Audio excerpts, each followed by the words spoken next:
Muito bem. Esse nosso bate-papo sobre hipotireoidismo. Na verdade, assim, a minha ideia é aqui falar as dúvidas do dia a dia, né? Então, o que mais aparece para mim aqui no consultório, o que mais aparece nas caixinhas de perguntas, que na verdade às vezes fica difícil de responder porque é um pouco complexo, né? Ficar respondendo em vídeos curtos. Então, na verdade, eu separei mais ou menos as dúvidas, né, das pessoas, principalmente também quem colocou nas caixinhas de perguntas. Então vamos lá. A primeira coisa que eu queria falar que é extremamente importante é a diferença entre hipotireoidismo e Hashimoto. Isso já é um conceito bem interessante porque assim, hipotireoidismo é a deficiência do hormônio da tireoide. Você não tem a quantidade de hormônio que você precisa para ter o bom funcionamento do organismo. E Hashimoto é a principal causa do hipotireoidismo, né? Então eu recebo muitas pessoas falando assim para mim, porque eu tenho Hashimoto, eu tenho hipotireoidismo. Não, uma coisa é ter hipotireoidismo, outra coisa é ter o Hashimoto. Existem pessoas que têm o hipotireoidismo por Hashimoto e outras pessoas que só têm o anticorpo positivo, que é aquele famoso anti-TPO, que é o que dá a tireoidite de Hashimoto. Então, você pode, na verdade, existe grande percentual da população que tem o anti-TPO positivo, que tem a autoimunidade para tireoide, mas não tem o hipotireoidismo. Então, isso já é um conceito que a gente tem que separar, porque eu recebo muito paciente aqui, meu anti-TPO deu lá em cima. Aí você vai olhar o TSH, que é o hormônio da tireoide, 1,5, 2, completamente normal.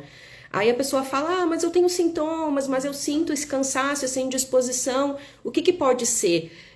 Pode ser várias coisas, né? Mas muito provavelmente não é da tua tireoide, porque o teu hormônio está completamente normal, né? Então pode ser falta de sono, dieta inadequada, deficiência de vitaminas, enfim, pode ser várias coisas. Mas como o foco aqui hoje é falar da tireoide, eu queria então falar especificamente sobre, primeiro, a diferença entre ter o hipotireoidismo, tá? E a diferença de ter o hipotireoidismo por Hashimoto. E você pode sim ter o Hashimoto, que é o anti-TPO positivo, e não ter o hipotireoidismo, tá? Então, esse é o primeiro conceito. Uma coisa que eu queria falar também, que o pessoal me pergunta muito, e tá muito, muito em voga, é sobre assim, existe uma dieta, uma alimentação específica que eu tenha que fazer, porque eu tenho o meu anticorpo positivo. Então, por exemplo, eu tenho o anticorpo positivo, mas eu não quero desenvolver o hipotireoidismo. Ótimo. Então, assim, o que nós vamos tentar fazer para não desenvolver o hipotireoidismo? E aí tá muito em voga.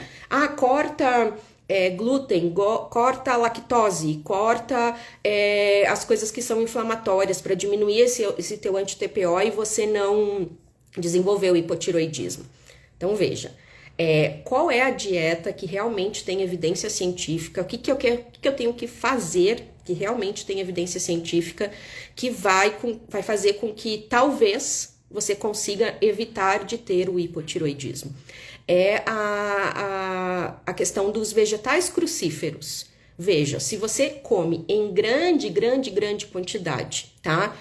Brócolis, repolho, nabo, couve-flor, pode ser que isso interfira na produção ali do hormônio e aí sim você possa desenvolver o hipotireoidismo. Essa seria a única alteração de dieta que poderia causar isso. Mas quanto você tem que comer? Muito. Muito, é exagerado. Tipo, eu como brócolis 2 vezes ao dia e como muito.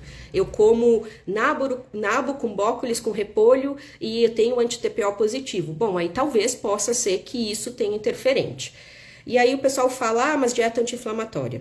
Dieta anti-inflamatória é bom para qualquer coisa, né? Então, você evitar o excesso de farinhaços, evitar o excesso de açúcar, evitar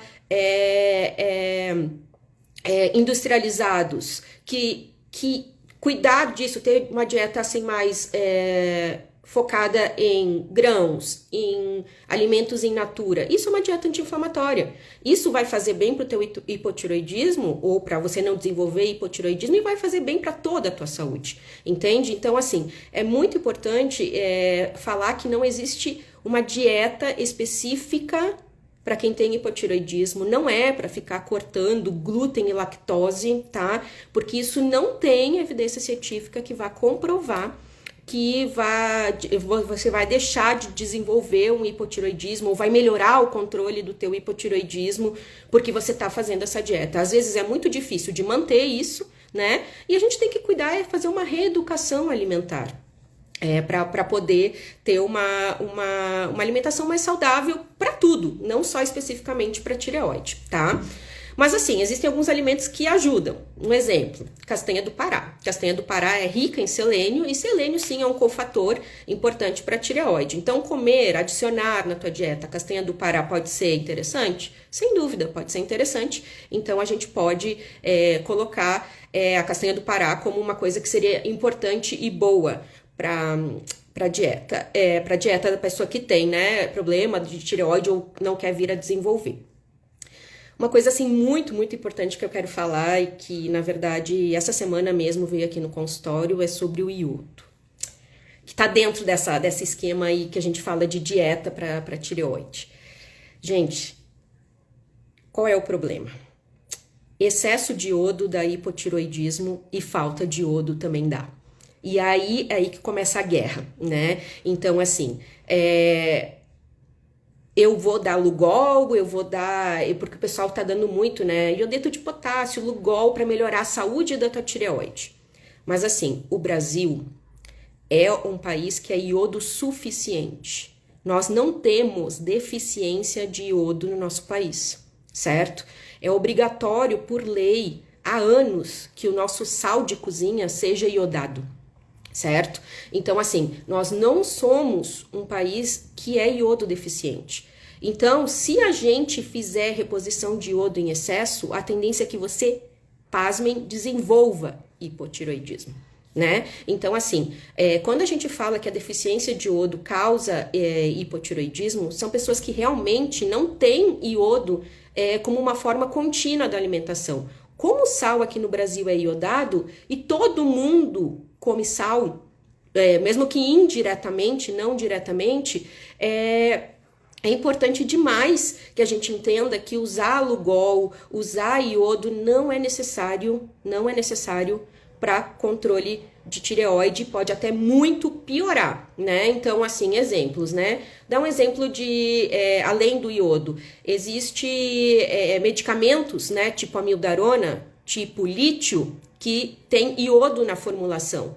E eu recebo muito paciente aqui com alteração pós-uso dessas medicações. Por quê? Porque tem um pouco de iodo na formulação da medicação, certo? E isso desenvolveu um hipotireoidismo. Por quê? Porque ele já usa o sal normal da nossa alimentação, que é iodado, mais o iodo da medicação. Então, assim, não tem necessidade de reposição de iodo para hipotireoidismo. Isso é bem importante porque eu já recebi muito paciente aqui no consultório com piora, com alteração, com abertura de hipotireoidismo pelo excesso do iodo, entende? Então, assim, aí alguém fala, mas eu tô tentando engravidar e é importante na gravidez. Sim, tireoide e gravidez é uma coisa que a gente tem que ter bastante cuidado. Mas veja, no polivitamínico, que toda gestante tem que tomar, já tem uma quantidade a mais de iodo. Então, na verdade, tudo já é bem pensado, né? Então, o iodo, ele já tá na nossa alimentação no dia a dia, ele já tá no polivitamínico que é passado para as gestantes.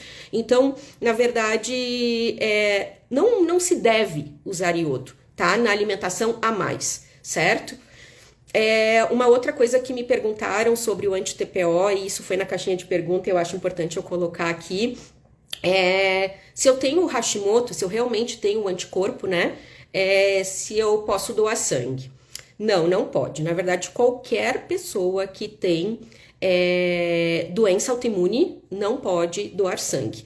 né? Então, não é restrito ao Hashimoto, é restrito a qualquer doença autoimune. Então, artrite reumatoide, lúpus, qualquer doença autoimune, isso você não vai conseguir doar sangue, porque isso é uma lei federal, não cabe, os bancos de sangue não aceitam, tá? Então, essa é uma pergunta, posso doar sangue? Não, não pode, tá? É muito mais comum, então, aparecer porque o Hashimoto é uma doença muito comum, e as pessoas voltam, assim, frustradas, né, dizendo que não sabia. Então, isso é importante, isso foi até objeto, então, de uma caixinha de pergunta. O anti-TPO, ele realmente positivo, né, ele é uma questão que não pode doar sangue. Uma outra dúvida que ficou sobre hipotireoidismo, o assunto é bem extenso também, né, é hipotireoidismo subclínico, o que é, como é que é o diagnóstico? O que é o hipotireoidismo subclínico? É um hipotireoidismo inicial, é quando só tem alteração do TSH, quando o TSH está mais alto, sem alteração da redução do T4 livre. Então, assim, existe algum exame, alguma coisa de diferente para dizer se eu estou com hipotireoidismo subclínico? Não, na verdade é a avaliação global de todos os teus exames, dos teus sintomas, talvez do teu ultrassom da tireoide, que a gente vai ver se cabe ou não para você, se você tem somente uma alteração de TSH, um TSH alto, confirmado, tá? Então, na endocrinologia, um TSH alto não é diagnóstico de hipotireoidismo, tá? Na endocrinologia, a gente precisa muito sempre refazer o exame, tá? O TSH é um hormônio que a gente chama de pulsátil. Às vezes, você pode ter dosado naquele dia, ele ter dado um pico e aquilo não ser uma doença. Então, é interessante assim, deu um TSH alterado, repete. Deu alterado de novo? Opa, vamos investigar então se você tem já um início, um hipotireoidismo subclínico, como é que tá os teus anticorpos, vamos fazer avaliação de sintomas, vamos fazer avaliação de ultrassom, né? Então, assim, tem que ver que o hipotireoidismo subclínico não é uma entidade à parte. É um hipotireoidismo inicial e que sim, que a gente tem que ter cuidado e que sim, a gente pode fazer até, inclusive está descrito na literatura, a gente fazer um teste terapêutico, né? Então, assim, eu tenho TSH alto, tenho alguns sintomas de hipotireoidismo que são muito comuns, né? Então, tenho um cansaço, tenho pele seca, tenho queda de cabelo. Será que é isso que está causando os meus sintomas? Será que essa falta pouca de hormônio de tireoide? A gente pode, tá? E eu faço bastante aqui no consultório um teste terapêutico, que é quando você usa 2 meses do hormônio da tireoide e vê se aquilo fez diferença para você. Se aquele pouco que a gente suplementou fez diferença, se você se sentiu melhor, se os teus sintomas diminuíram. Então, sim, aí talvez você seja um candidato a tratar o teu hipo subclínico, né? Então, assim, quando a gente fala de tireoide, é tudo muito individualizado, porque os sintomas, eles são muito inespecíficos, né? Cansaço. Quem nos dias de hoje não tem cansaço, né? Queda de cabelo. Queda de cabelo na mulher é uma coisa extremamente comum. Qualquer estresse físico ou psicológico na mulher, cai cabelo, né? Então, não dá para culpar em tudo a tireoide. O famigerado ganho de peso, né? Então, tipo, ganhei peso, será que não é minha tireoide? Peso é uma coisa que é importante. Sim, hipotireoidismo pode causar aumento de peso, mas não muito, é mais por retenção de líquido, é cerca de 2, 3 quilos no máximo. Então, grandes quantidades de peso, tem que ver o resto, tem que ver a questão da alimentação, tem que ver a questão da atividade física, tem que ver a questão de idade, que a gente vai ganhando peso com a idade. Então, tem várias coisas que são importantes, além da tireoide, para a gente avaliar. Uma outra coisa que eu quero falar também, que é muito polêmico, que eu recebo também muita questionamento, muito paciente perguntando, é sobre o T3, né? Então, eu tenho hipotireoidismo, por que que ninguém me dá T3? Então, para começo de conversa, se ninguém te dá T3, né, ou quase ninguém, é porque realmente não existe uma evidência científica robusta da necessidade do uso do T3. Então, vamos lá. O T3 é realmente a forma biologicamente ativa do hormônio da tireoide, certo? Só que no nosso organismo a gente tem umas enzimas que se chamam desiodases, que é o que transforma o T4 em T3. Então, assim, uma dúvida que as pessoas têm, poxa, mas eu já tirei minha tireoide, eu fiz iodo e queimei minha tireoide e eu preciso de T3 porque eu não produzo mais nada. Veja, as tuas desiodases, que são as enzimas que transformam lá na célula-alvo o T4 em T3, estão ativas. Então, assim, você não precisa de T3. Qual que é a grande indicação de T3? É assim, a gente já repôs T4, a gente já viu todo o estilo de vida do paciente, a gente já excluiu todas as causas dos sintomas dele e realmente ainda ele se sente muito cansado, muito indisposto, realmente ainda está muito sintomático. Aí, nesses casos, porque são raros os casos de necessidade de T3, é só quem tem algum dismorfismo nessas enzimas que convertem o T4 em T3 que talvez você precise usar o T3, que é a forma ativa. Então, assim, por que não tem T3? Porque o T3, ele é uma medicação muito difícil de formular. Aí você pergunta, não tem T3 na farmácia para comprar? Não, não tem, tá? Porque se ele é difícil de formular, certo? O T4 já é muito difícil, já tem que ter muitos cuidados. Quem usa o hormônio da tireoide sabe que ele vem em blister diferenciado, não pode pegar som, não pode tirar da caixinha. Então, é um hormônio que tem que ter cuidado. Então, primeiro, T3 só tem na manipulação. Então já começa por aí, o nome já fala, manipulado, né? É micrograma, então assim, tem que ter uma precisão para fazer isso manipulado muito grande. E a gente não tem como dar a certeza que foi manipulado aquilo que eu pedi, porque é micrograma, é muito pouco, certo? Então já começa por aí, o problema da manipulação. O segundo problema é que ele tem uma meia-vida, ele dura no organismo muito pouco. Então, você teria que tomar, pelo menos, para ter efeito, 2 vezes ao dia. E quem é que vai conseguir usar uma medicação de uso contínuo 2 vezes ao dia, sendo que tem o T4 que vai fazer esse efeito, entende? Então, assim, por que não dá para todo mundo? Primeiro, porque é difícil de fazer e manipular. Segundo, porque a meia-vida dele é ruim, né? Então você tem que tomar no mínimo 2 a 3 vezes ao dia para ter todos os benefícios da medicação. E é raríssimo os casos, tá? Que vão precisar de T3 para melhorar os sintomas. Mas assim, tem alguns pacientes que precisam? Tem. Tem como a gente testar? Assim como às vezes a gente faz teste terapêutico, né? Com o hipotiroidismo subclínico? Tem. Eu já fiz isso com alguns pacientes. A gente manda manipular numa farmácia de manipulação de confiança. A gente tenta ver se ele se sente melhor, se ele se sente mais disposto, se os sintomas melhoraram. Se melhoraram, a gente mantém, entendeu? Sabendo que ele vai ter que ser pelo resto da vida, assim como é o T4, né? Então, assim, não é comum usar T3, certo? É uma medicação que a gente tem que ter cuidado, porque se formulada errada, ela é a forma biologicamente ativa, pode dar um hipertiroidismo, né, medicamentoso, então pode ter risco de aumento de frequência cardíaca, pode ter outras alterações que são perigosas, né, que tem que ver realmente o risco-benefício disso aí, tá?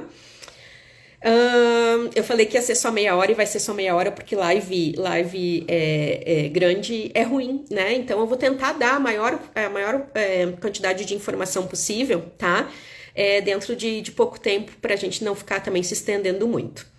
Uma coisa que eu quero falar então, que é uma condição especial, é sobre o hipotiroidismo e a gestação, tá? Então assim, sim, quem tem hipotiroidismo, quem tem o Hashimoto, tem que ter um cuidado maior na gestação. Então, se você já tem o diagnóstico de hipotiroidismo e você já usa a medicação, você muito provavelmente vai precisar aumentar a dose do teu remédio da tireoide. Por quê? Porque o feto, ele não produz nenhum tipo de hormônio, todo o hormônio vem da mãe, certo? Até mais ou menos meados do 2º trimestre.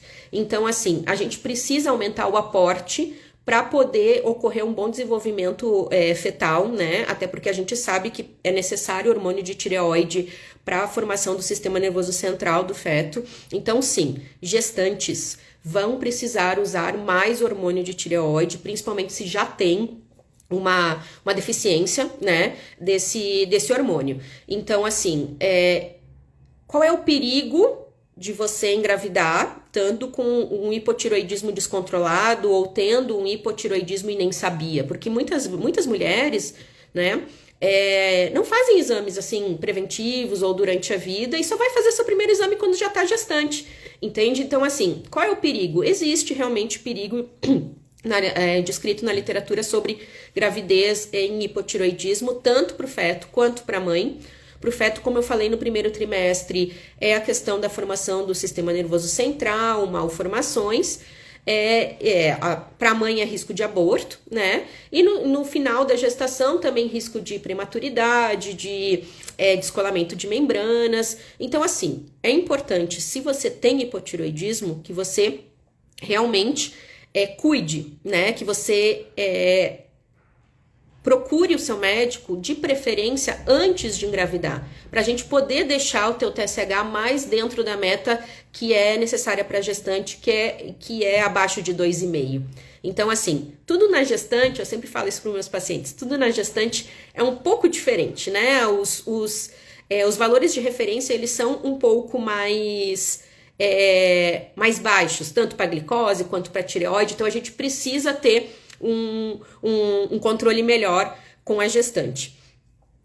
Com relação a, me perguntaram qual era o risco, né, então, de ter, né, nas caixinhas de pergunta perguntaram qual era o risco de ter, se podia ter prematuridade ou risco de parto prematuro com hipotiroidismo. Sim, se ele estiver descontrolado. Então, todas essas alterações se você não tiver com o teu hormônio controlado, né? Então, não é porque você tem hipotiroidismo que mesmo estando controlado, que você vai ter essas alterações. Não, né? O negócio é que você estando com o teu TSH dentro da meta, a gestação normal, tranquila.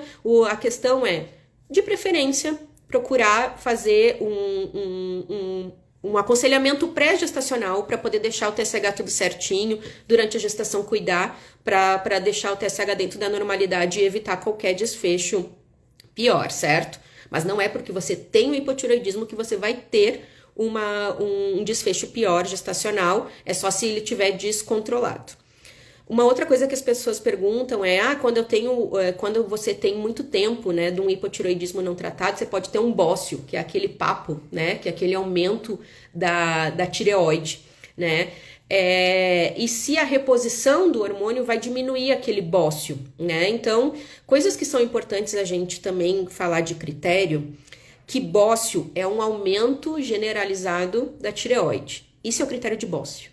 Né? Então as pessoas confundem muito porque existe uma entidade que a gente chama de bócio multinodular, que é ter nódulos na tireoide e isso faz aumentar a tireoide. E aí a pessoa acha que ela já tem o papo, que ela já tem o problema da tireoide, são coisas diferentes. Então qual que é o conceito de bócio? Aumento da tireoide. Por qual motivo? Aí pode ser por hipotiroidismo, por hipertiroidismo, por nódulos de tireoide. Então, a pergunta que a pessoa me fez foi se a reposição hormonal, né, eu começar a repor e tratar meu hipotiroidismo vai reduzir o meu bócio. Uma tendência a reduzir depende do quanto tempo você ficou em hipotiroidismo, porque esse aumento da tireoide, esse bócio, é para tentar compensar, né? Tentar produzir mais hormônio que tá faltando no teu organismo. Mas tem uma tendência, sim, a melhorar o bócio. Falando mais, que isso também é muito falado aqui, se eu tirei a minha tireoide, eu tenho que ter um cuidado a mais? O meu hipotiroidismo é diferente do hipotiroidismo do Hashimoto? Ele é diferente, veja. O Hashimoto, ele é uma doença autoimune, né? Você tem autoanticorpos que vão destruir a sua tireoide, certo? E ela vai parar de produzir o hormônio. É diferente de quando você tira a tireoide, né? Quando a gente tira a tireoide, você realmente, todo o teu hormônio vai vindo comprimido.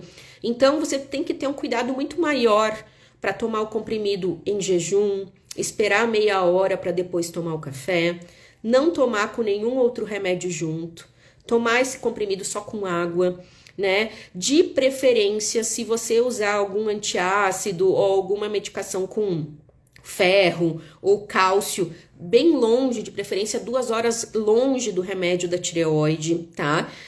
Porque isso interfere e todo o hormônio vai vir desse comprimido. Então, tem essa diferença. O Hashimoto, a pessoa tem essa destruição autoimune e ela ainda produz um pouco de hormônio endógeno dela. Então, geralmente as doses para o Hashimoto são mais baixas do hormônio e diferentes das doses de quem teve que tirar a tireoide por algum motivo, né? Ou câncer, ou hipertireoidismo, que faz com que a gente precise cuidar mais, principalmente da questão absortiva do hormônio. Por quê? O hormônio da tireoide, ele é degradado no estômago e absorvido no intestino. Então, ele precisa da acidez do estômago, daquele jejum de manhã cedo, para funcionar melhor. Por isso que a gente fala, se você usa um omeprazol, um pantoprazol, tem que usar longe do remédio da tireoide, porque isso afeta a absorção dele. Assim como afeta você ter gastrite, você ter H. pylori. Então, assim, é uma medicação que a gente realmente tem que ter cuidado, né? Uma coisa muito importante que às vezes as pessoas têm é aquelas caixinhas de remédio, né? Que gosta de tirar os comprimidos e organizar, principalmente quem usa muito comprimido. Isso não é interessante porque a embalagem do hormônio da tireoide ela é especial para manter as propriedades da medicação. Então, se você quer usar as caixinhas, corta junto com a embalagem, né? E coloca ali nas suas caixinhas, mas não tira, só tira quando você vai tomar, tá? E também uma outra coisa que eu quero falar que é de extrema relevância é quando você vai tirar o exame de sangue para controle do hipotireoidismo. Sempre é jejum até do comprimido. Então, leva o comprimido na bolsa ou no bolso e toma depois de tirar o sangue, tá? Isso geralmente não é orientado pelos locais que fazem os exames de sangue. Então, eu gosto de dizer isso porque, assim, qual que é a explicação disso? Se você vai lá, toma o comprimido, até você se deslocar ao laboratório, ele já está fazendo efeito e aquilo pode dar um falso positivo, entende? Então, isso pode atrapalhar a interpretação correta do exame. Então, é extremamente importante para quem tem hipotireoidismo, para quem usa o hormônio da tireoide, que tire o sangue em jejum completo, até do comprimido do hormônio. Porque eu quero ver como é que tá da noite anterior, entende? Do dia anterior. Se você tiver tomado o comprimido antes, vai dar um pico e aquilo não vai dizer para mim fidedigno como é que tá o teu hormônio. Então, isso é extremamente importante. Isso não é orientado, né? Então, são coisas que eu quero muito falar que são coisas assim do dia a dia, né? E que esse é o objetivo desse vídeo, falar coisas do dia a dia que talvez o pessoal não fale e que é de extrema relevância para quem tem hipotireoidismo. Então, a diferença entre o Hashimoto e o hipotireoidismo. Então, você pode ter hipotireoidismo e não ter Hashimoto, você pode ter o anti-TPO positivo, né? A doença a tireoidite Hashimoto e não ter hipotireoidismo, isso é bem importante. Um anti-TPO positivo, né? Que é o Hashimoto, com TSH bem normal, não é doença. Então, a gente não precisa tratar. O que a gente tem que cuidar? Cuidar da alimentação, fazer uma dieta mais anti-inflamatória, mas sem muito radicalismo, sem precisar cortar tudo, entende? Não precisa cortar glúten, lactose, não, vamos tentar realmente cuidar da alimentação de uma forma mais saudável, dormir bem, beber bastante água, são aqueles checks que todo mundo sabe que tem que fazer e é de extrema relevância. Então, assim, mas todo mundo fala isso, mas essa é a verdade, né? Então, assim, tem que cuidar, se você já usa o hormônio, com as medicações que podem, ou até os alimentos que podem interferir, né, nessa questão da acidez do estômago, né? Então, excesso de café, coisas que são muito ácidas, podem interferir um pouco na absorção. Coisas importantes que eu quero frisar aqui é o iodo, então já falei do iodo. Não gostaria eu gostaria que o pessoal entendesse da não necessidade da reposição de iodo. O Brasil é um país iodo suficiente. A Anvisa faz a regulamentação disso. Em 2018, houve um teste por amostragem do governo federal sobre o iodo no sal. Mais de 90% do sal tá ok, entende? Então, assim, não tem que ficar usando Lugol ou soluções de iodo para a saúde da tua tireoide. Você pode, se você tiver uma predisposição, até piorar e ter um hipotiroidismo. Com relação ao T3 também, então, já falei, que é a questão de como é difícil formular T3, como é difícil usar T3 e como são as indicações mínimas e pouco utilizadas assim para usar T3. São pessoas que já foram investigadas, que já foram extensamente orientadas e aí sim talvez seja interessante usar T3 de forma correta. E as gravidinhas, né, que tem que cuidar, assim, se quiser engravidar ou se tiver gestante, o hipotireoidismo é uma coisa que tem que ter cuidado. Então tá bom, foi um prazer. Qualquer coisa é só mandar nos comentários que a gente vai conversando. Um abraço para todo mundo. Boa tarde.